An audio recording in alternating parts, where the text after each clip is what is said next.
अघि बढ्दै जानुपर्छ, पाइला रोक्नुहुन्न, मिहिनेती मानिसलाई कठिनाइले छुन्न, भविष्यलाई चम्काउ तिमी स्वाभिमानी बन, योजनाका रेखा कोर सफल मानव बन।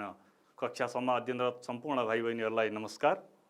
भाइ बहिनीहरू, हामीहरूले कक्षा 6 को नेपाली विषयको पाठ 4 मा रहेको भविष्यको योजना शीर्षकको संवाद पढिसक्यौँ। यो कुरो तपाईहरुले थाहा पाउनु भएको छ, पढिसक्नु भएको छ। योजना बनाएर काम गर्यौं भने हामी भविष्यमा सफल मानिस बन्न सक्छौं भन्ने कुरो पनि तपाईहरुले बुझिसक्नु भएको छ। यही कुरालाई समेटिएको, यही भाव भएको सानो कविताको अंशबाट मैले आजको कक्षा आरम्भ गरेँ। त भाइ बहिनीहरू, आजको यो कक्षामा हामी खास गरी व्याकरण र सृजनात्मक अभ्यासका कुराहरू चर्चा गर्नेछौँ र व्याकरणमा पनि शुद्ध लेखन, नामको पहिचान अनि लेख्य चिन्हको प्रयोगका बारेमा चर्चा गर्नेछौँ भने अन्त्यमा संवाद लेखन कसरी गर्ने त्यस विषयमा पनि छोटो चर्चा गर्नेछौँ। भाइ बहिनीहरू, हाम्रो आजको यो बसाइमा, यो कक्षामा के गर्छौँ, के क्रियाकलाप गर्छौँ यसको जानकारी मैले तपाईहरुलाई दिएँ। अब म तपाईहरुलाई कक्षा क्रियाकलापका लागि अगाडि बढाउन चाहन्छु। सबैभन्दा पहिले तपाईहरुलाई मैले यो स्लाइडमा एउटा दुईटा चित्रहरू देखाउँछु। ध्यान दिएर हेर्नुस् है। यो पहिलो चित्र, पछाडि उच्च हिमाली श्रृङ्खलाहरू, हिमालहरू देखिएका छन् र यहाँ केही मानिसहरू फोटो खिचिरहेका छन्, आनन्दसँग हिमाल हेरिरहेका छन्, हिमाली दृश्यमा रमाइरहेका छन्। यी मान्छेहरू यहाँ किन गएका होलान् यो हिमालको काखमा? विचार गर्नुस् है। यो चित्र केसँग सम्बन्धित छ? अनि यो दोस्रो चित्र हेर्नुस् त, सानसाना बालबालिकाहरू जसको हातमा, तपाईहरु जस्तै बालबालिकाहरू जसको हातमा भविष्यमा यो देश चल्दछ, जसको काँधमा चढेर यो देश भविष्यमा हिँड्नेछ, त्यस्ता सानसाना बालबालिकाहरू यो तस्बिरमा छन्। यिनीहरू नै भविष्यका हाम्रा देशका अगुवाहरू हुन्। यसैगरी अर्को चित्र छ। यो चित्र जहाँ बादल, सफा सेता बादलहरू, आकाश, नीलो आकाश अनि हराभरा घाँसे मैदान, तेस्रो चित्रमा देखिएको छ। कति स्वच्छ प्रकृतिको वातावरणको यो चित्रले जानकारी दिएको जस्तो लाग्छ हामीहरूलाई। अनि यो चित्र हेर्नुहोस्, चौथो चित्र। यसले ठुला ठुला औद्योगिक भवनहरू देखाइरहेको छ, जहाँबाट चाहिँ धुवाँहरू निस्किएको पनि देखिन्छ। यसरी हेर्दा यो चाहिँ कुनै उद्योग हो, औद्योगिक क्षेत्र हो भन्ने देखिन्छ। यो चित्र मैले तपाईहरुलाई यस अर्थले देखाएको हुँ कि हामीले हेरेको पहिलो चित्रमा हेर्नुस् है। यो पहिलो चित्र पर्यटनसँग सम्बन्धित थियो, यो दोस्रो चित्र भविष्यको कर्णधारसँग सम्बन्धित थियो, अनि यो तेस्रो चित्र हाम्रो वातावरणसँग सम्बन्धित थियो भने यो चौथो चित्र उद्योगसँग सम्बन्धित थियो। यो चित्र मैले तपाईहरुलाई यस अर्थले देखाएको हुँ कि उद्योग, वातावरण, पर्यटन र कर्णधार, यो शब्दहरूलाई हामीले शुद्धसँग लेख्न जान्नुपर्छ। शुद्धसँग कसरी लेख्ने भनेर आजको हाम्रो व्याकरणको अभ्यासमा दिएको छ। त्यसैले मैले तपाईहरुलाई शुद्ध लेखन, व्याकरणको शुद्ध लेखन अभ्यासमा प्रवेश गराउनका लागि सबैभन्दा पहिले मैले तपाईहरुलाई यो चित्र प्रदर्शन गरेँ। अब तपाईहरुलाई म फेरि स्लाइडमै एकपल्ट ध्यान दिन अनुरोध गर्छु। यहाँ शब्दको अशुद्ध रूप एकातिर दिएको छ भने अर्कोतिर शब्दको शुद्ध रूप दिएको छ। हामी पर्यटन भन्छौँ, पर्यटन गर्न जाने भन्छौँ। भनाइमा हाम्रो पर्यटन आइरहेको हुन्छ, तर लेख्दा पर्यटन त लिखित भाषामा अशुद्ध रूप हो। यसको शुद्ध रूप के होला त? पर्यटनसँग सम्बन्धित चित्र त अघि हामीले हेर्यौँ। पर्यटन भनिएको छ, यहाँ अशुद्ध रूप दिइएको छ। यसलाई शुद्धसँग कसरी लेख्ने? हेर्नुस् है त। यसको शुद्ध रूप यस्तो हुन्छ, पर्यटन। पर्यटन लेख्नुपर्छ, तर हाम्रो उच्चारणले पर्यटन उच्चारण गरिदिँदाखेरि हामी कहिलेकाहीँ झुकिएर अशुद्धलाई नै शुद्ध मान्न पुग्छौँ। त्यसकारणले अशुद्ध रूप के हो र शुद्ध रूप के हो यसको जानकारी तपाईहरुले राख्नुपर्छ है। अब अर्को शब्द थियो, हामीले अघि चित्रमा हेरौँ भविष्यका कर्णधार भनेर। कर्णधारहरू, कर्णधार अशुद्ध रूप हो यो। यसको शुद्ध रूप कस्तो हुन्छ हेर्नुस् त। कर्णधार, भविष्यका कर्णधार, जस बालबालिकालाई हामी कर्णधार भन्छौँ। अब अर्को शब्द छ वातावरण। हामी भन्दै वातावरण भन्छौँ, हाम्रो उच्चारणले वातावरण भन्छ, तर यो वातावरण लेख्यौँ भने चाहिँ अशुद्ध हुन्छ। लेख्दा चाहिँ शुद्ध रूप लेख्नुपर्छ। शुद्ध रूप भनेको वातावरण हो, वातावरण यसरी लेख्नुपर्छ। अब अर्को शब्द उद्योग। अघि हामीले औद्योगिक क्षेत्रको उद्योगका विभिन्न ठुल्ठुला संरचना भएका भवनहरूको एउटा फोटो हेरेका थियौँ, चित्र हेरेका थियौँ। उद्योग, हामी उद्योग भन्छौँ। तपाईहरू पनि उद्योग नै भन्न सक्नुहोला, भन्नुहोला, तर लेख्दाखेरि उद्योग भनेर लेख्यौँ भने त्यो शब्दको अशुद्ध रूप हो। अशुद्ध रूप लेख्न हुँदैन, शुद्ध रूप लेख्नुपर्छ। शुद्ध रूप के हुन्छ त? उद्योग। स्लाइडमा हेर्नुहोस् त, शुद्ध रूप उद्योग हुन्छ। भाइ बहिनीहरू, अब यसपछि म तपाईँहरूले पढिरहनु भएको कक्षा 6 को भविष्यको योजना यही पाठको अभ्यास 12 मा चाहिँ अशुद्ध शब्दहरूलाई शुद्ध लेख्न भनेर अभ्यास दिएको छ, अभ्यासमा दिएको छ। ती शब्दहरू के छन् एकपल्ट हेर्नुहोस् है। अभ्यास 12 मा शब्दलाई शुद्ध बनाउनुहोस् भनेर सोधिएको छ। तपाईहरूले ती शब्दहरूलाई शुद्ध बनाउनुपर्छ, शुद्ध बनाउन जान्नुपर्छ। त्यहाँ दिएका शब्दहरू हुन्, पहिलो शब्द थियो दाजुभाइ। दाजुभाइ, हामीले यसलाई लेख्दाखेरि दाजुभाइ, यहाँ दाजु दीर्घ, भाइ पनि, भाइको ई पनि दीर्घ छ, तर दाजु र भाइ यी पुलिङ्ग बोधक शब्द हुन्, पुलिङ्गी शब्द हुन्। त्यसकारणले पुलिङ्ग बुझाउने कुनै पनि शब्दहरू ह्रस्व हुन्छन्। त्यसकारणले दाजु भाइ यो दुईटै के गर्नु पर्यो? ह्रस्व लेख्नु पर्यो। अब यस्तै अर्को शब्द छ नैतिकता। नैतिकता र इमान्दारिताका साथ काम गर्नुपर्छ, इमान्दार भएर काम गर्नुपर्छ भनेर हामीले पाठमा पढेका थियौँ। नैतिकता शब्द आयो, यो शब्द पनि अशुद्ध छ, अशुद्ध रूप हो यस्तो नैतिकता। यसलाई शुद्ध गर्दाखेरि कसरी लेख्नुपर्छ तपाईहरूलाई पक्कै पनि यसको शुद्ध रूप थाहा छ। हेर्नुहोस् है त, नैतिकता यसरी लेख्नुपर्छ। यो ती दीर्घ दिएको छ, यहाँ दीर्घ अशुद्ध हुन्छ। शुद्ध लेख्दा चाहिँ ह्रस्व बनाएर लेख्नुपर्छ तीलाई, अनि मात्र शुद्ध शब्द हुन्छ नैतिकता। यसै गरी अर्को शब्द छ परण। हामी सबै मिलेर प्रण गरौँ भनेर चाहिँ हामीले पाठमा पढेका थियौँ, तपाईँहरूले पढिसक्नु भएको छ। परण यो अशुद्ध शब्द हो। परणको त कुनै अर्थै हुँदैन। त्यसकारणले ठिक अर्थ आउनका लागि शब्द पनि ठिक हुनुपर्छ। त्यसकारणले ठिक शब्द के होला त? शुद्ध शब्द हेर्नुहोस् त, प्रण। प्रण भनेको अठोट प्रतिज्ञा, प्रण यसरी लेख्नुपर्छ। परण लेख्यो भने त्यो अशुद्ध हुन्छ। यसै गरी अर्को शब्द हेर्नुहोस् त, एउटा सञ्चालन। कार्यक्रम सञ्चालन गरौँ, कक्षा सञ्चालन गरौँ, हामी सञ्चालन शब्दको धेरै प्रयोग गरिरहन्छौँ। तर यस्तो सञ्चालन, यसरी लेखिएको सञ्चालन नभएको सञ्चालन चाहिँ अशुद्ध हो। यसको शुद्ध रूप के हो त? कस्तो लेखियो भने सञ्चालन शब्द शुद्ध बन्छ? हेर्नुहोस् है, यस्तो हुनुपर्छ, सञ्चालन य हुनुपर्छ। यहाँ यो नको ठाउँमा य राख्नुपर्छ, सञ्चालन, अनि मात्रै यो शब्द शुद्ध बन्दछ। अर्को एउटा शब्द छ प्रतिफल। प्रतिफल यो शब्द पनि अशुद्ध शब्द हो। प्रतिफल, हामीले यो प्रतिफल शब्दको अघिल्लो कक्षामा नि चर्चा गरेका थियौँ। यसको उच्चारणका बारेमा हामीले जानकारी लिएका थियौँ, दिएका थियौँ। अब प्रतिफल यसरी लेखियो भने त यो शब्द अशुद्ध हुन्छ। शुद्ध शब्द के होला त? तपाईहरूले अनुमान गरिसक्नु भएको छ। शुद्ध शब्द हुन्छ प्रतिफल। शुद्ध शब्द के हुने रहेछ? प्रतिफल।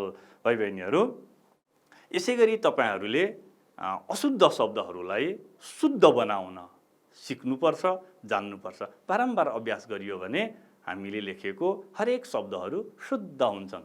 त्यतातिर तपाईहरूले पक्कै ध्यान दिनुहुनेछ, दिनुहोला है त। अब यसपछि हामी अर्को विषयमा चर्चा गरौँ। त्यो भनेको तपाईहरूकै पाठमा दिएको छ व्याकरणमा अशुद्ध रूप। पछाडि अभ्यास 13 तिर नाम शब्द दिएको छ। नामहरू चिन्न हामीलाई अभ्यासमा दिएको छ। नामहरू चिन्नुपर्छ, नामहरू जान्नुपर्छ, नामको प्रयोग गर्नुपर्छ, नाम छुट्याउन सक्नुपर्छ भनेर। त्यसकारणले हामी नामको बारेमा छोटो चर्चा गरौँ है। नाम, सबैभन्दा पहिले म तपाईहरूलाई अभ्यास 13 मा दिएको यो अनुच्छेद पढेर सुनाउँछु। ध्यान दिएर हेर्नुहोस् है। यो शब्दमा भएका, यो अनुच्छेदमा भएका शब्दहरूलाई असाध्यै ध्यान दिएर सुन्नुहोस्, हेर्नुहोस् है त। माछापुच्छ्रे माध्यमिक विद्यालयमा कक्षा 6मा भर्ना भएका विद्यार्थीहरूमध्ये नोर्बु शेर्पा, सरला गुरुङ, राजन शर्मा, अनिता परियार, अनिस अन्सारी र अनुष्का यादव नयाँ विद्यार्थी हुन्। उनीहरू स्वदेशमा नै परिश्रम गर्न राम्रो ठान्दछन्। भाइ बहिनीहरू, यो एउटै वाक्य, दुईटा वाक्यले भनेको एउटा सानो अनुच्छेद, एउटा सानो अंश तपाईहरुलाई मैले सुनाएँ। यो तपाईहरुकै पाठमा छ। अब यो अनुच्छेदमा धेरै जसो शब्दहरू नाम आएका छन्। तपाईहरुले छुट्याउनुहोस् त ती शब्दहरू कुन कुन हुन् जो नामका रूपमा आएका छन्। नामका रूपमा आएर काम गर्ने शब्दहरू के होलान् यहाँ टिप्नुस् त। टिप्न सक्नुहुन्छ? पक्कै पनि सक्नुहुन्छ, किनभने नामको विषयमा तपाईहरुले अघिल्ला कक्षाहरूमा पनि जानकारी पाइसक्नु भएको छ। टिप्नुभयो? टिप्नु हुँदैछ। म पनि तपाईहरुलाई मैले टिपेका केही शब्दहरू यहाँ स्लाइडमा देखाउँछु। ध्यान दिएर हेर्नुस् है।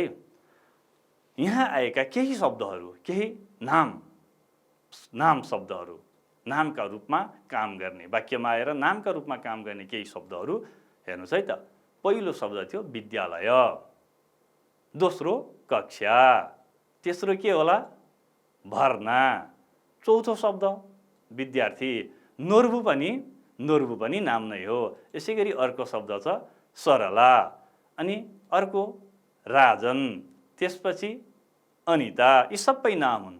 यसैगरी अर्को अनिस, अर्को अनुष्का, अनि विद्यार्थी। यो विद्यार्थी चाहिँ यहाँ टिपिएको रहेछ। विद्यार्थी शब्द यहाँ दुई ठाउँमा छ, एउटा शब्द टिपे हुन्छ विद्यार्थी। यसैगरी अर्को शब्द हो स्वदेश, अनि अन्तिममा मैले टिपेको शब्द हो परिश्रम। हेर्नुस् त यहाँ 12वटा शब्दहरू मैले नामका रूपमा टिपेको छु। यी सबै शब्दहरू नाम हुन्। यिनीहरूले वाक्यमा आएर नामको काम गरेका छन्।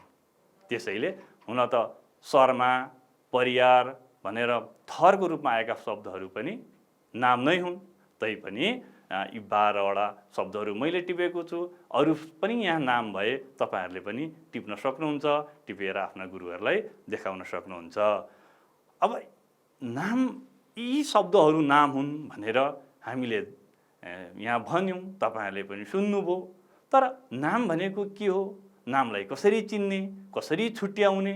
एउटा अनुच्छेदमा धेरै नामहरू हुन सक्छन्, अरू सर्वनाम विशेषण पनि हुन्छन्, क्रियाहरू पनि हुन्छन्, अव्यय शब्दहरू पनि हुन्छन्। ती अनुच्छेदमा भएका सबै शब्दहरूबाट नाम शब्दलाई कसरी छान्ने, कसरी चिन्ने, कसरी छुट्याउने, त्यसका लागि तपाईलाई म केही आधारभूत कुराहरू सिकाउँछु। सबैभन्दा पहिले नाम के हो भनेर तपाईहरुले जान्न जरुरी छ। नामले कुनै व्यक्ति, वस्तु अथवा कसैको पनि पहिचान बताउँछ। नामले चिनाउने काम गर्छ। त्यसैले कुनै व्यक्ति, वस्तु, स्थान वा कुनै पनि पदार्थलाई बताउने विकारी पद नाम हो। विकारी र अविकारी भन्ने दुई खालका शब्दहरू, पदहरू हुन्छन्। अविकारी भनेर अव्यय शब्दलाई भनिन्छ। अव्ययदेखि बाहेक सबै शब्दहरू विकारी शब्द हुन्। नाम पनि विकारी शब्द हो। यसका रूपहरू परिवर्तन हुने भएको हुनाले यसलाई विकारी पद भनिएको हो। जे होस्, कुनै व्यक्ति, वस्तु, संस्था, भाव, पदार्थ जे भन्नुहोस्, कसैलाई पनि चिनाउने विकारी पदलाई नामको रूपमा हामीले चिन्नुपर्छ। अब नामलाई कसरी चिन्ने त, कसरी छुट्याउने? समस्या त यही छ। यसको पनि समाधान छ, छुट्याउन सकिन्छ। जस्तो हेर्नुस् है त, सामान्यतया के वा को कुनै एउटा वाक्य आउँछ। जस्तो राम घर जान्छ भनेर भनौँ हामी एउटा वाक्य। को घर जान्छ, के घर जान्छ, दुई प्रकारको प्रश्न गरौँ त्यो वाक्यलाई लिएर। के भन्ने प्रश्नको उत्तर आउँछ। राम घर जान्छ भन्ने वाक्यमा के भन्ने प्रश्नको उत्तर आउँछ भने उत्तरमा जे आउँछ त्यो नाम हो। को भनेर प्रश्न गरौँ, को भनेर प्रश्न गर्दा कुनै शब्द उत्तरको रूपमा आउँछ भने त्यो शब्द पनि नाम हुन्छ। जस्तै यहाँ हेर्नुहोस् है त, उदाहरणको रूपमा मैले एउटा वाक्य यहाँ राखेको छु, राम मिठो गीत गाउँछ। यो वाक्यलाई ध्यान दिएर हेर्नुहोस् है। नाम चिन्ने तरिका हो यो। राम मिठो गीत गाउँछ। अब मिठो गीत गाउने को हो भनेर प्रश्न हो। को भन्ने प्रश्नको उत्तरमा नाम आउँछ भनेर हामीले भनिसकेपछि, त्यो कुरा हामीले जानिसकेपछि अब नामलाई छुट्याउनको लागि क्वेसन गर्नु पर्यो, प्रश्न गर्नु पर्यो। को गीत गाउँछ? हेर्नुहोस् त, को गाउँछ? गीत गाउने को हो भन्दा उत्तरमा के आउँछ? राम। त्यस कारणले यो राम चाहिँ के हो त? नाम हो। यसै गरी अर्को प्रश्न गरौँ, के गाउँछ? के गाउँछ भन्दा यसको उत्तरमा के आयो त? गीत आयो। त्यस कारणले यो गीत पनि नाम हो। यसरी नामलाई चिन्नु पर्यो भने के वा को भनेर प्रश्न गऱ्यौँ भने नाम पद हामी छुट्याउन सक्छौँ, जान्न सक्छौँ। त्यस कारणले राम मिठो गीत गाउँछ यो वाक्यमा को गाउँछ, के गाउँछ, दुईटा प्रश्नको उत्तरमा राम र गीत आएको हुनाले यी दुवै शब्द राम र गीत नाम हुन्। तपाईँ यिनीहरू नाम छुट्याउने तरिका तपाईँहरूले चिन्नुभयो। अब म तपाईँहरूलाई यो सेतो पाटीमा एउटा सानो अनुच्छेद टाँसेर देखाउँछु। ध्यान दिएर यो अनुच्छेदलाई हेर्नु होला है। यो अभ्यासका लागि अनुच्छेदलाई ध्यान दिएर हेर्नुहोस् है। नाम शब्दहरू टिप्नुहोस्। अघि हामीले यो अभ्यास गरिसकेका छौँ। त्यसको पुनः अभ्यासका लागि यहाँ यो अनुच्छेदलाई हेरौँ है। हो, अनिताले ठिक कुरा गरिन्। देश बनाउने नेताले मात्र पनि होइन नि, हरेक नागरिकले नैतिकता र इमान्दारीका साथ आफ्नो कर्तव्य पुरा गर्ने गरेमा देश अगाडि बढिहाल्छ नि। अब यो अनुच्छेद तपाईँहरूले हेर्नुभयो। अब विचार गर्नुहोस् त, यो अनुच्छेदमा आएका कुन कुन शब्दहरू नाम होलान्? यी शब्दहरू जो अनुच्छेदमा तपाईँहरूले देखिरहनु भएको छ, हो अनिताले ठिक कुरा गरिन्, यो अनुच्छेदमा आएका शब्दहरू कुन कुन नाम होलान्? कतिवटा नाम होलान्? विचार गर्नुहोस् है। विचार गर्नुभयो? विचार गरिरहनु भएको छ। हेर्नुहोस् है त। अब कुन कुन शब्दहरू नाम रहेछन् त म तपाईँहरूलाई यहाँ प्रदर्शन गरेर यहाँ देखाउँछु। हेर्नुहोस् है त। यहाँ आएको पहिलो शब्द अनिता। ठिक अघि हामीले भने जस्तो ठिक कुरा गर्ने मान्छे को हो? कसले ठिक कुरा गरिन्? ठिक कुरा गर्ने मान्छे को हो त भन्दा अनिता हो। त्यस कारणले अनिता नाम भयो। उनले के गरिन्? के भन्ने प्रश्नको उत्तरमा नि नाम आउँछ भनेर अघि हामीले भनेको थियौँ। उनले के गरिन् भन्दा कुरा गरिन्। त्यस कारणले कुरा पनि के हो त? के भन्ने प्रश्नको उत्तरमा आउँछ। त्यस कारणले कुरा पनि नाम हो। यसै गरी बनाउने के? देश। त्यस कारणले देश शब्द पनि के हो त? नाम हो। हेर्नुहोस् है, देश बनाउने देश हो। बनाउने कसले हो? नेताले हो या अरूले पनि हो? जसले बनाउँछ ती सबै नाम हुन्। यहाँ चाहिँ नेताले मात्र बनाउने होइन, अर्थात् बनाउनु पर्दा नेताले नि बनाउने रहेछन्। त्यस कारणले बनाउने र नबनाउनेसँग सम्बन्धित व्यक्ति त नेता पनि हो। त्यस कारणले नेता पनि नाम हो। अब अझै अगाडि हेर्नुहोस्। नागरिकले नैतिकता र इमान्दारीका साथ आफ्नो कर्तव्य पुरा गर्ने गरेमा देश अगाडि बढिहाल्छ नि। अब इमान्दारीका साथ काम गर्ने व्यक्ति को हो त? नागरिक हो। त्यस कारणले नागरिक पनि नाम हो। नागरिकमा अथवा नेतामा के चाहिन्छ? नैतिकता चाहिन्छ, इमान्दारी चाहिन्छ। त्यस कारणले यो नैतिकता भन्ने शब्द पनि नाम हो। अनि इमान्दारी भन्ने यो शब्द पनि नाम हो। र हामीले के गर्नुपर्छ? के पुरा गर्नुपर्छ? कर्तव्य पुरा गर्नुपर्छ। यसरी यो कर्तव्य शब्द पनि नाम हो। तपाईँ बहिनीहरू, हामीले यो एउटा सानो अभ्यास पनि गऱ्यौँ। अब यसपछि हामी लेख्य चिन्हको बारेमा चर्चा गरौँ। लेख्य चिन्ह हामीले भाषिक व्यवहार गर्नुपर्छ। लिखित रूपमा भाषामा हामीले काम गर्नुपर्छ, लेख्नुपर्छ। लेख्दाखेरि विभिन्न खालका चिन्हहरूको प्रयोग गर्नुपर्छ। कहीँ पूर्णविराम चिन्ह, कहीँ अल्पविराम, कहीँ अर्धविराम, कहीँ योजक चिन्ह, कहीँ प्रश्न चिन्ह, यस्ता धेरै प्रकारका चिन्हहरू भाषामा पाइन्छन्। तीमध्ये केही चिन्हहरू हामी यहाँ अहिले चर्चा गर्नेछौँ। सबैभन्दा पहिले यो एउटा अभ्यास 14मा दिएको छ। यो अभ्यास 14मा केही वाक्यहरू दिएका छन्। यो वाक्यहरू पढ्नुहोस् अनि यहाँ दिएका चिन्हहरूलाई ध्यान दिएर हेर्नुहोस् र बुझ्ने प्रयास गर्नुहोस् है। यहाँ दिएको छ, म पढेर सुनाउँछु तपाईँहरूलाई, यो सुन्नुहोस् र यहाँका चिन्हहरूलाई ध्यान दिएर हेर्नुहोस्। यो हाम्रो विद्यालय हो, यहाँ यस्तो चिन्ह छ। 6 कक्षामा धेरै विद्यार्थी छन्, यहाँ पनि त्यही चिन्ह छ। नोर्बु, सरला र राजन मुसुक्क हाँसे, यहाँ यस्तो चिन्ह छ, यहाँ यस्तो चिन्ह छ। अनुष्कालाई मेवा, आँप र स्याउ मनपर्छ। हेर्नुहोस् है त, यहाँ पनि चिन्हहरू छन्। यी वाक्यमा आएका अरू पनि चिन्हहरू हेर्नुहोस् है। राजनले भन्यो अनितालाई थाहा भएन, यहाँ यस्तो चिन्ह छ। अनिसले भन्यो मलाई थाहा छ नि, त्यहाँ पनि त्यही चिन्ह छ। माथिपट्टिबाट यसरी घुमाइएको छ अलिकति। आहा, यहाँ यस्तो चिन्ह आयो, साथी त निकै प्रभावित भए जस्तो छ नि, यहाँ पनि त्यही चिन्ह छ। अनि अर्को वाक्य छ धत, यहाँ यस्तो चिन्ह आयो, हेर्नुहोस् त, पूर्ण विराममा तल थोप्लो राखे जस्तो। धत, तिमी विदेशी नै कुरा नगर न राजन। यी वाक्यहरू तपाईँहरूले हेर्नुभयो र बुझ्नुभयो। यहाँ आएका यो धर्को, अनि यो आएको यो सानो यस्तो पुच्छर जस्तो सानो चिन्ह, अनि यहाँ आएको यो माथिपट्टि फर्किएको डबल दुईटा त्यही खालको चिन्ह उल्टो पारेर राखिएको छ। यो चिन्ह, यो चिन्ह, यी चिन्हहरूलाई हामी लेख्य चिन्ह भन्छौँ। यी चिन्हहरूको नाम के हो, यिनीहरूले के काम गर्छन्, त्यसको बारेमा हामी अबको क्लासमा चर्चा गर्नेछौँ। यहाँ अर्को वाक्य छ, तिम्रो झोला कस्तो छ, यहाँ चाहिँ यस्तो चिन्ह दिएको छ। हामीले अहिले स्लाइडमा जति पनि वाक्यहरू हेरौँ, ती वाक्यहरूको आधारमा चिन्हका केही प्रकारहरू हामी अब चर्चा गर्नेछौँ। त्यहाँ आएका चिन्हहरू के थिए त, तपाईँहरूलाई म यो स्लाइडमा देखाउँछु। हेर्नुहोस् है त, त्यहाँ आएको चिन्हहरूको आधारमा पूर्णविराम चिन्ह त्यहाँ थियो, अल्पविराम चिन्ह त्यहाँ थियो, उद्धरण चिन्ह त्यहाँ थियो, उद्गार चिन्ह थियो, अनि यसै गरी प्रश्न चिन्ह थियो। यसरी त्यहाँ चाहिँ 5वटा चिन्हहरूको प्रयोग भएका वाक्यहरू थिए।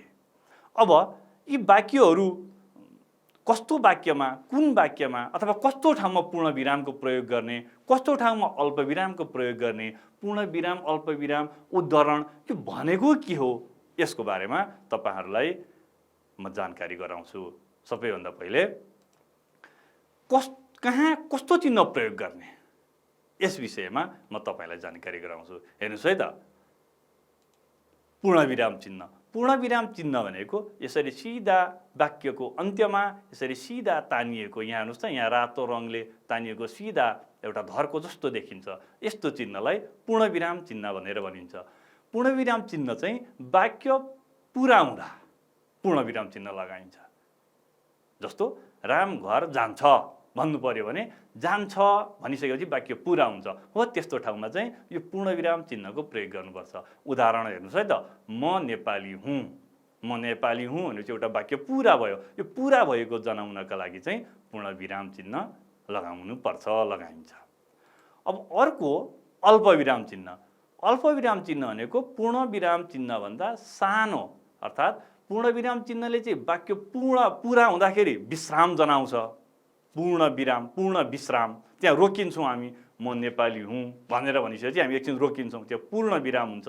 अल्पविराममा चाहिँ छोटो विश्राम हुन्छ, त्यस कारणले यसको प्रयोग चाहिँ छोटो विश्राम लिँदाखेरि चाहिँ अल्पविराम चिन्हको प्रयोग गरिन्छ। शब्दको तलपट्टि यसो पुच्छर जस्तो बनाएर थोरै तल झारिएको हुन्छ। यो यहाँ तपाईँले यो चिन्ह देखिरहनु भएको छ, अल्पविराम चिन्ह। यसको उदाहरण हेर्नुहोस् है, साथीले मलाई कापी, कलम र किताब दिए। यो कापीमा चाहिँ अल्पविराम चिन्हको प्रयोग भएको छ। किन भन्दा साथीले मलाई 3वटा कुरा दिएको, कापी, कलम र किताब। कापी भन्दा हामी अलिकति रोकिन्छौँ, छोटो विश्राम हुन्छ त्यहाँ, त्यस कारणले यसरी छोटो विश्राम हुने ठाउँमा चाहिँ अल्पविराम चिन्हको प्रयोग गर्नुपर्छ। यसलाई पढ्दाखेरि पनि त्यो अल्पविराम चिन्ह भएको ठाउँमा थोरै विश्राम हामीले लिनुपर्छ। जस्तै हेर्नुहोस् है, साथीले मलाई कापी, कलम र किताब दिए, यसरी पढ्नुपर्छ। अब अर्को चिन्ह थियो उद्धरण। उद्धरण कसैले भनेको कुरालाई जस्ताको तस्तै राखियो भने, राख्नु पर्दाखेरि यसरी यो खालको अगाडि र पछाडि यसरी दुईटा पुच्छर माथि फर्किए जस्तो, यतापट्टि पुच्छर तल गरे जस्तो यस्तो चिन्ह दिइन्छ। यसलाई चाहिँ उद्धरण चिन्ह भनेर भनिन्छ। उद्धरण चिन्ह चाहिँ कसैको भनाइलाई साभार गर्दा, कसैको भनाइलाई जस्ताको तस्तै राख्दाखेरि यो खालको चिन्ह प्रयोग गरिन्छ। जस्तो हेर्नुहोस् है त, देवकोटाले भने मानिस दिलले ठुलो हुन्छ। देवकोटाले भनेको कुरा हो नि, यो देवकोटाले भनेको कुरालाई जस्ताको तस्तै राखियो, त्यस कारणले मानिस दिलले ठुलो हुन्छ। हो, यति वाक्यलाई चाहिँ हामीले उद्धरण चिन्हभित्र राख्नुपर्छ। बुझ्नुभयो नि, उद्धरण चिन्ह। अब यसपछि अर्को चिन्ह थियो उद्गार चिन्ह। उद्गार चिन्ह भनेको चाहिँ हामी कहिलेकाहीँ हर्ष प्रकट गर्छौँ, केही कुरा सुन्दा हामीलाई आश्चर्य लाग्छ अथवा खेद, दुःख लाग्न सक्छ। त्यो सुनिसकेपछि हाम्रो अनुहारमा हर्षका अथवा आश्चर्यका अथवा खेदका, दुःखका त्यस्ता रेखाहरू देखिन्छ। त्यसरी देखिँदाखेरि हर्षको अवस्थामा अचानक हामी हर्षबोधक शब्द उच्चारण गर्छौँ। हो, त्यसरी उच्चारण गरिएका शब्दहरूलाई चाहिँ शब्दहरूमा चाहिँ उद्गार चिन्ह भनेर दिइन्छ। उद्गार चिन्ह यस्तो हुन्छ, यहाँ तपाईँले हेरिरहनु भएको छ। अब यसको उदाहरण हेर्नुहोस् है। आहा कस्तो राम्रो हिमाल, यो चाहिँ हर्ष, कस्तो राम्रो देख्यो, आहा भनिहाल्छौँ हामीहरू। त्यो त्यसरी हाम्रो भित्री मनबाट त्यो हर्षको अनुभूति भएपछि हाम्रो मुखबाट आहा भन्ने शब्द स्वतः प्रकट हुन्छ। त्यसरी प्रकट भएका शब्दहरूमा चाहिँ यो उद्गार चिन्हको प्रयोग गर्नुपर्छ। यसै गरी अन्तिम त्यहाँ चाहिँ चिन्ह थियो तपाईँहरूले अघि पढेको वाक्यमा, प्रश्नवाचक चिन्ह। कुनै पनि वाक्यलाई प्रश्नार्थक बनाउनुहोस्। राम घर जान्छ भन्नु, राम घर जान्छ भने प्रश्न बनाइयो भने त्यो प्रश्नार्थक हुन्छ। वाक्यलाई प्रश्नमूलक बनाउनु पर्यो भने, प्रश्नार्थक बनाउनु पर्यो भने पूर्ण विरामको ठाउँमा यो प्रश्नवाचक चिन्ह राखिन्छ। यसको उदाहरण हेर्नुहोस् त।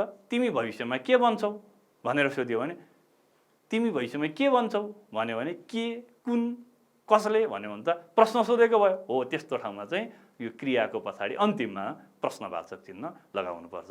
भाइ बहिनीहरू, तपाईँहरूलाई मैले चिन्हको प्रयोग कहाँ कसरी गर्ने भनेर सामान्य जानकारी गराएँ। अब अभ्यास 14मा तपाईँहरूलाई अघि हामीले पढेका केही वाक्यहरूलाई हेर्दै कुन ठाउँमा कस्तो चिन्ह प्रयोग भएको छ, प्रयोग भएको थियो र किन त्यो चिन्ह प्रयोग भएको हो, त्यस विषयमा म जानकारी गराउँछु है। अघि हामीले पढेको पहिलो वाक्य थियो यो हाम्रो विद्यालय हो, 6 कक्षामा धेरै विद्यार्थी छन्, यो दोस्रो वाक्य थियो। यो दुईटै वाक्यमा पूर्ण विरामको चिन्ह भएको छ। किन पूर्ण विरामको चिन्ह भएको भन्दा वाक्य पुरा भएको छ नि, यहाँ हो भन्दाखेरि, यहाँ छन् भन्दाखेरि वाक्य पुरा हुँदा प्रयोग गरिएको हुनाले चाहिँ यहाँ पूर्ण विराम। वाक्य कुनै पनि वाक्य पुरा हुन्छ भने पूर्ण विराम चिन्ह हुन्छ। अब हामीले अर्को वाक्य पढेको थियौँ, नोर्बु, सरला र राजन मुसुक्क हाँसे। अनि अर्को वाक्य थियो अनुष्कालाई मेवा, आँप र स्याउ मनपर्छ। अब यहाँ चाहिँ नोर्बु, 3 जना मान्छे छन्, नोर्बु, सरला र राजन। यहाँ छोटो विश्राम हामीले लिनु परेको छ। त्यस्तै मेवा, आँप र स्याउ मनपर्छ भन्दा मेवामा हामीले छोटो विश्राम लिनुपर्छ। त्यस कारणले त्यहाँनिर हामीले अल्प विराम चिन्हको प्रयोग गरेको हो। त्यही कुरा यहाँ हेर्नुहोस् है, छोटो छोटो विश्राम लिँदाखेरि यहाँ विश्राम लिएको छ, त्यस कारणले अल्प विराम चिन्हको प्रयोग गरिएको हो। अर्को वाक्य थियो राजनले भन्यो अनितालाई थाहा भएन। अनितालाई थाहा भएन, यो त राजनको भनाइ हो नि, त्यसकारण उसको भनाइलाई यहाँ साभार गरिएको हुनाले यो चाहिँ उद्धरण चिन्ह यहाँ राखिएको हो। यसै गरी यहाँ पनि मलाई थाहा छ नि भनेर अनिसले भनेको, अनिसले भन्यो मलाई थाहा छ। यो त अनिसले भनेको, मलाई थाहा छ नि भनेर अनिसले भनेको, त्यस कारणले यहाँ अर्काको भनाइलाई जस्ताको तस्तै राखियो, त्यसलाई साभार गर्ने, उद्धृत गर्ने पनि भनिन्छ। हो, त्यस्तो ठाउँमा चाहिँ यो उद्धरण चिन्हको प्रयोग गर्नुपर्छ। त्यसैले यहाँ उद्धरण चिन्हको प्रयोग भयो, व्यक्तिको भनाइलाई जस्ताको तस्तै राखिएको हुनाले। यसै गरी अर्को वाक्य थियो आहा, साथी त निकै प्रभावित भए जस्तो छ नि, धत तिमी विदेशीको कुरा नगर न राजन। यहाँनिर आहा भन्दाखेरि हर्ष प्रकट भएको छ, धत भन्दाखेरि अलिअलि मन नपरेको घृणाको जस्तो भाव प्रकट भएको छ। त्यस कारणले यहाँनिर चाहिँ उद्गार चिन्हको प्रयोग गरिएको। यहाँ माथि हर्षको भाव प्रकट भएको छ, यहाँ चाहिँ खेदको अलिअलि घृणा जस्तो, खेदकै भन्दा ठिक हुन्छ, यहाँ खेदको भाव प्रकट भएको छ। त्यस कारणले यहाँ चाहिँ उद्गार चिन्हको प्रयोग गरिएको हो। तिम्रो झोला कस्तो छ, तिमीहरूलाई विद्यालयको वातावरण कस्तो लागेको छ भनेर प्रश्न सोधिएको हो, त्यस कारणले यहाँ प्रश्नवाचक चिन्हको प्रयोग गरिएको हो। अब यसपछि भाइ बहिनीहरूलाई मैले यो लेखित चिन्हको प्रयोग गर्न तपाईँहरूले कतिको जान्नुभयो, कतिको बुझ्नुभयो, यसको सानो परीक्षण गर्छु है। म तपाईँहरूलाई यो एउटा फेरि यहाँ म एउटा चार्ट पेपर टाँस्छु। भाइ बहिनीहरू, तपाईहरु यहाँ एकपल्ट ध्यान दिएर हेर्नुस् है। यहाँ चिन्हहरू केही दिएको छ, जस्तो पूर्णविराम चिन्ह, यो सिधा धर्को भएको चिन्ह, अल्पविराम चिन्ह, उद्गार चिन्ह अनि प्रश्नवाचक चिन्ह। यी चिन्हहरू प्रयोग भएका दुईवटा वाक्यहरू बनाउनुहोस् भनेर किताबमा अभ्यासमा सोधिएको छ। प्रयास गर्नुस् त। यी प्रत्येक चिन्ह लागेका, जस्तो पूर्णविराम चिन्ह लागेको दुईवटा वाक्य, अल्पविराम चिन्ह लागेको दुईवटा वाक्य, उद्गार चिन्ह लागेको दुईवटा वाक्य र प्रश्नवाचक चिन्ह लागेको दुईवटा वाक्य बनाउनुहोस् भनेर चाहिँ तपाईहरुको अभ्यासमा सोधेको छ। अब बनाउने प्रयास गर्नुस् त। बनाउनु हुँदैछ? पक्कै पनि तपाईहरुले बनाइरहनु भएको छ र तपाईहरुले बनाउन सक्नु पनि हुन्छ। म तपाईहरुलाई दुईवटा वाक्य बनाइएको अर्को सामग्री यहाँ टाँस गरेर देखाउँदै छु। ध्यान दिएर हेर्नुस् है। पूर्णविराम चिन्ह लागेको दुईवटा वाक्य। पहिलो वाक्य हेर्नुस् है, राजेश भोजपुरमा बस्छन्। यहाँ हेर्नुस् त है, पूर्णविराम चिन्हको प्रयोग गरिएको छ। यहाँ हेर्नुस् त है, यो पूर्णविराम चिन्ह हो। यसै गरी तिमी पढ्न बस, यहाँ पनि त्यही चिन्ह प्रयोग भएको छ। त्यसकारणले यो पूर्णविराम चिन्ह लागेको दुईवटा वाक्य भयो। यो दुईवटा वाक्य भयो, पूर्णविराम चिन्ह भएको। यसै गरी अल्पविराम चिन्ह, छोटो छोटो विश्राम गर्दाखेरि प्रयोग गरिने चिन्ह भनेर अघि हामीले भनेका थियौँ। म दसैँ तिहार र छठमा रमाउँछु। दसैँ तिहार र छठमा, यो दसैँमा लागेको यो जुन चिन्ह हो यो अल्पविराम चिन्ह हो। यो एउटा वाक्य हो, अल्पविराम चिन्ह प्रयोग भएको। अर्को वाक्य हो, मेची, कोशी, कर्णाली र नारायणी नदी हुन्।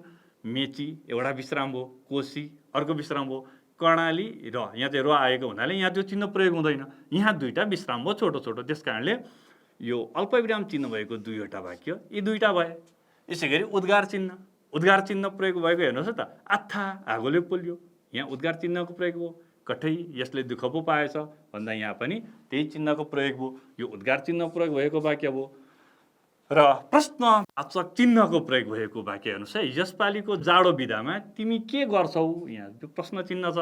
भाइ कता गयो भन्दा यहाँ पनि प्रश्न चिन्ह छ। यसरी प्रश्न चिन्ह भएका यो दुईटा वाक्य। यसै गरी तपाईहरुले अरू पनि वाक्यहरू बनाउन सक्नुहुन्छ। भाइ बहिनीहरू, हामीले व्याकरणमा भएका शुद्ध लेखन अनि नाम शब्दको नामको पहिचान, त्यसपछि लेख्य चिन्हको प्रयोगका बारेमा हामीले छोटो चर्चा गर्यौं। अब अन्त्यमा सृजनात्मक खण्डमा रहेको एउटा अभ्यास छ। त्यो अभ्यास म तपाईहरुलाई गराउँछु। संवाद कसरी लेख्ने भन्ने विषयमा अघिल्लो कक्षामा पनि चर्चा भइसकेको छ। अब हामी तपाईहरुको पुस्तकको अन्तिममा सृजनात्मक अभ्यास खण्डमा 18 नम्बरमा एउटा प्रश्न दिएको छ। त्यो प्रश्न हेर्नुस् त यहाँ। बिदाको दिन घुम्न जाँदा साथीहरूसँग भएको रमाइलो कुराकानीका आधारमा संवाद लेख्नुहोस् भनेर प्रश्न सोधेको छ। संवाद हामीले पढिसक्यौं। संवाद कसरी लेख्ने भन्ने विषयमा पनि अघिल्लो कक्षामा चर्चा भइसकेको छ। अब रमाइलो कुराकानीका आधारमा एउटा संवाद लेख्नुहोस् भनेको छ। साथीहरू मिलेर घुम्न जाँदाखेरि कहिलेकाहीँ रमाइला कुराहरू हुन्छन्, कहिलेकाहीँ दुःखका कुराहरू पनि होलान्। यहाँ एउटा संवाद मैले त्यही विषयलाई लिएर तयार पारेको छु। म तपाईहरुलाई नमुनाका रूपमा यो वाचन गरेर सुनाउँछु। ध्यान दिएर सुन्नुस् है। बिदाको दिन घुम्न जाँदा घुम्न जाँदाखेरिका कुराकानीलाई लिएर भनेको छ। बिदाका दिन तपाईहरु घुम्न जानुभयो, घुम्न जाँदाखेरिको जुन कुराकानी हो त्यो कुराकानीको आधारमा एउटा संवाद तयार पारिएको छ। म पढेर सुनाउँछु है। सबैभन्दा पहिले त स्थान, समय र पात्रको जानकारी दिनुपर्छ भनेर संवाद लेख्दाखेरि कसरी लेख्ने भन्ने विषयमा हामीले चर्चा गरेका थियौं। यहाँ त्यही कुरो छ। सुरुमा शनिबारको दिन गाउँबाट आएकी लक्ष्मीलाई घुमाउन लैजाने योजना अनुसार राम्रा लुगा लगाएर निस्किएका लक्ष्मी र भावना बिहान 8 बजे नै बालाजु बस पार्कमा भेला हुन्छन्। उनीहरू विजयालाई पर्खिरहेका छन्। यो शनिबारको दिन बिहानको समय 8 बजेको समय भनेको छ। बस पार्क यो ठाउँ भयो। पात्रहरू भए लक्ष्मी, भावना। अब उनीहरू बीचको कुराकानी कस्तो अवस्थामा भएको थियो भन्दा साथीलाई पर्खिने अवस्थामा, पर्खिनु पर्दा त्यो पर्खाइको क्षणमा उनीहरूमा भएको यो कुराकानी हो। लक्ष्मी, मलाई घुमाउन रहर गर्ने पनि विजया, अनि यहाँ हामीलाई पर्खाएर आफू आउन ढिलो गर्ने पनि उनी नै। भावना, हो त, अलि सफा र राम्रो ठाउँ भए पनि केही थिएन, यस्तो प्रदूषित ठाउँमा बसेर उसलाई कुर्नु परेको छ। लक्ष्मी, अरे यति धेरै धुवाँ फ्याँक्ने यी थोत्रा गाडीहरू सडकमा गुडिरहेछन्, यसले वातावरणलाई मात्र होइन हाम्रो स्वास्थ्यलाई पनि असर गरिरहेको छ। होइन हे भावना, यसलाई नियन्त्रण गर्ने कुनै निकाय छैन? भावना हाँस्दै, निकाय? यहाँ सबै कुरा हेर्ने निकाय छन्, तर के गर्नु, कसैले कामै गरे जस्तो लाग्दैन। लक्ष्मी, म त यो दूषित वातावरणमा निसासिसकेँ। गाउँको त्यो स्वच्छ हावा, सफा पानी, न धुलो न धुवाँ, यहाँको त खोलामा पनि ढल मात्रै बग्दो रहेछ। भावना, के गर्छौ लक्ष्मी, देश विदेशबाट यहीँ मान्छे ओइरिएका छन्, अनि जनसङ्ख्या बढेपछि के हुन्छ, ठट्टा गर्दै, अनि तिमी जस्ता मान्छेहरू निसासिन्छन्। लक्ष्मी, कुरो त ठिक हो, आश्चर्य मान्दै। एकछिन अघिसम्म सडकमा मान्छे र गाडीहरू अलि पातलै देख्थेँ, अचानक सडकमा यिनको घुइँचो पो बढ्यो त, कहाँबाट निस्किए यी गाडी र मान्छेहरू? भावना, यो महानगरमा खाली जमिन कहीँ छैन, घरै घर मात्र छन्, निस्किए नि फुत्त फुत्त तिनै घरहरूबाट। लक्ष्मी, हुन त हो, मैले यहाँ मान्छेको भिड, कोलाहल र गाडीका चर्का आवाज बाहेक स्वच्छता र सुन्दरता कहीँ देखिनँ। भावना, चिन्ता नगर लक्ष्मी, त्यो गाउँको जस्तो स्वच्छता अब यहाँ देख्न मुस्किल छ। 18-20 वर्ष अघिसम्म यो बालाजु वरिपरि गाउँमा जस्तै स्वच्छ वातावरण थियो रे। बुवाले भन्नुहुन्थ्यो, पर देखाउँथ्यो, बुवा ऊ त्यो खोलाको पानी पिएर हुर्कनु भएको रे। यहाँ कोहीले कराएको त मैले पनि सानो छँदा सुनेकी थिएँ, अब त ती कथा भए हाम्रा लागि। लक्ष्मी, हो र? पानीको बोतल निकाल्दै कस्तो प्यास पो लाग्यो मलाई त पानी पिएर। अब यो प्रदूषण हटाउन के गर्नु पर्ला त भावना, तिमीलाई के लाग्छ? भावना, के लाग्नु नि, अव्यवस्थित रूपमा घर तथा भौतिक संरचना निर्माण गर्ने बढ्दो क्रमलाई नियन्त्रण गर्नुपर्छ। सडकका छेउछाउ र खाली जमिनमा वृक्षारोपण गरेर सहरलाई हराभरा पार्नुपर्छ। धुवाँ फाल्ने पुराना सहरी साधन हटाउनुपर्छ। फोहोर व्यवस्थापनमा सबैले ध्यान दिनुपर्छ। लक्ष्मी, कुरो त सही हो तिम्रो। भावना, विजया अझै आइपुगिनन्, घडी हेर्दै, हेर 1 घन्टा भइसक्यो। लक्ष्मी, भावना, हेर त ऊ विजया आउँदैछिन्। दुवै विजया भएतिर लाग्छन्। त भाइ बहिनीहरू, हामीले संवाद लेख्दा यसै गरी विषयवस्तुभन्दा बाहिर नगइकन छोटा छोटा संवाद, मिठा रसिला भाषा, अनावश्यक कुराहरू नलेख्ने, अनावश्यक पात्रहरूको प्रयोग नगर्ने, यसै गरी हामीले लेख्ने प्रयास गऱ्यौँ भने राम्रो संवाद हामीहरू लेख्न सक्छौँ। यसका साथै आजको हाम्रो निर्धारित समय सकिसकेको छ। आजको यो बसाइमा, यो कक्षामा तपाईँहरूले शुद्ध लेखन, नाम अनि लेख्य चिन्हका साथै संवाद लेखनका विषयमा तपाईहरूले जानकारी पाउनुभयो। आजको समय यहीँ सकिन्छ।